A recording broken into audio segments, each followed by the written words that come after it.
I can't tell you how important that blood sugar stability is. And I love your Fab 4, right? It just makes so much sense. It's super simple for people, right? As far as how they're thinking about meals and setting it up. And you also have programs where you help teach this and dive in deeper. Is that right?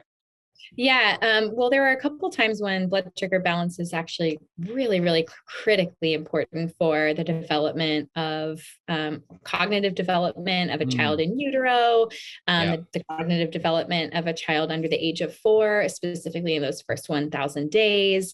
And so for me, as a mom who's been through multiple pregnancies and I have 2 young children, I see the impact that it's having. I also looked into the research when it comes to pregnancy and how important, we have so many women who now have gestational diabetes, which comes with Yeah. preeclampsia, it can comes with larger birth weight, it can come with a harder time delivering your child.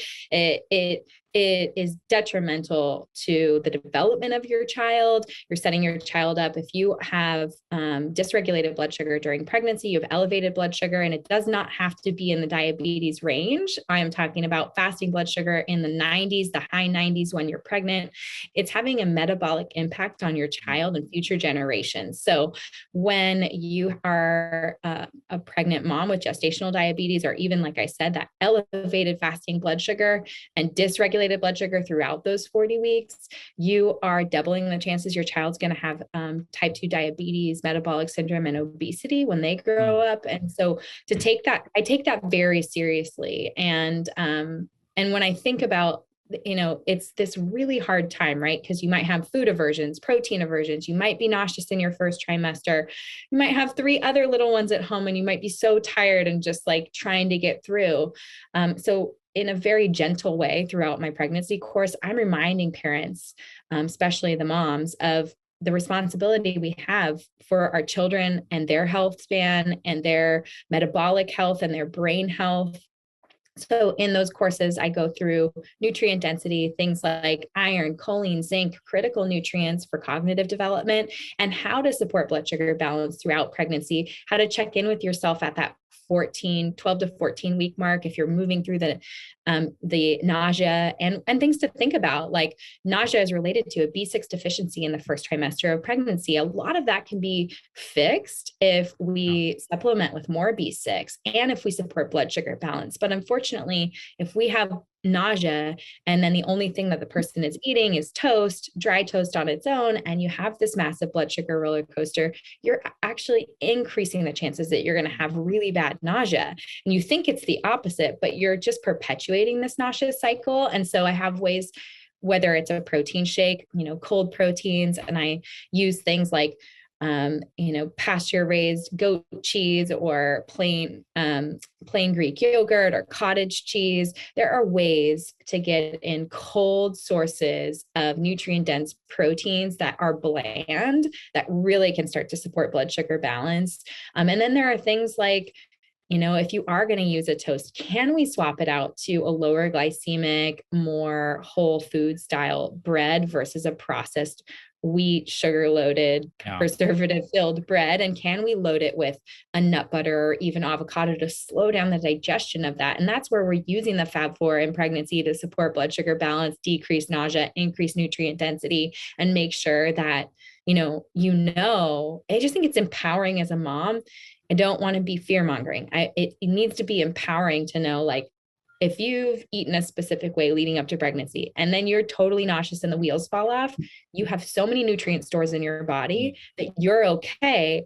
But also remembering that pregnancy is almost a year long. And if you include the fourth Yeah. trimester, you're talking about a whole year of life. And so this isn't a write-off to eat whatever you want and to get, the sugary drinks at Starbucks and to eat the sugary muffins there or something like that. Like occasionally, okay, I get that, but really I'm using the science to motivate people about what we can do, whether that's shaking kelp flakes on a salad Mm, or, eating your kids seaweed snacks because you want the iodine. Like there are some really I love the simple sea ways. snacks. Kids Yeah, love those too.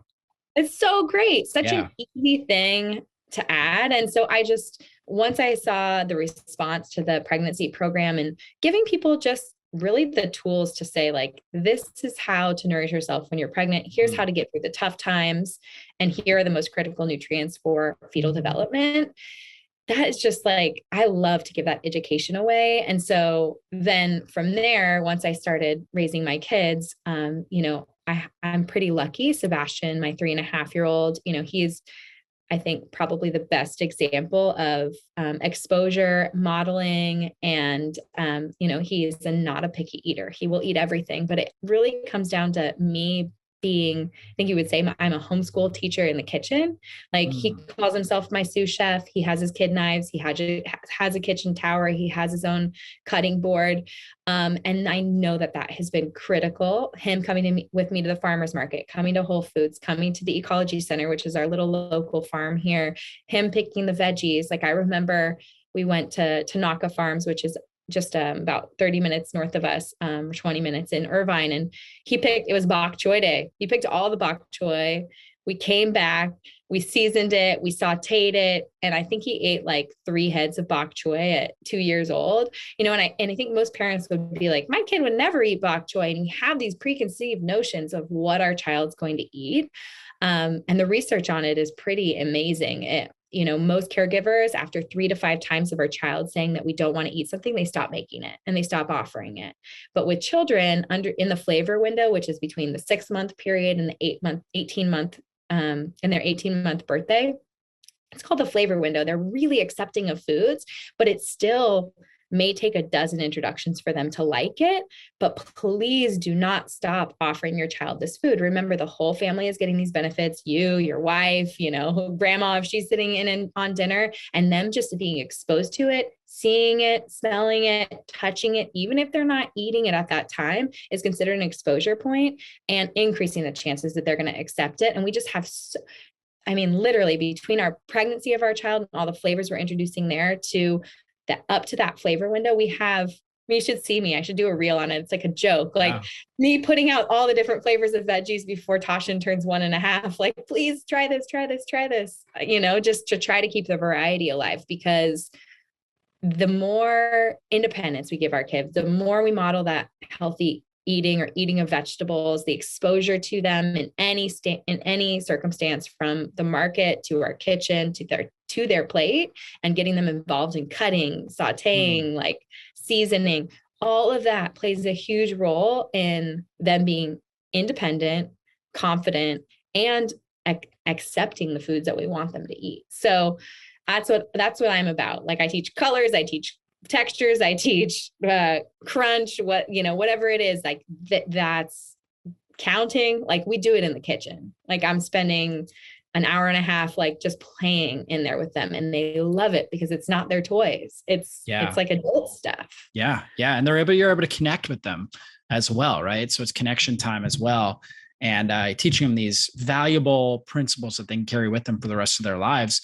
And this is what they're going to remember. They're going to remember things, as they get older, right? In the Bible, it says, train a child up in the ways of the Lord, and when he gets older, he will not depart.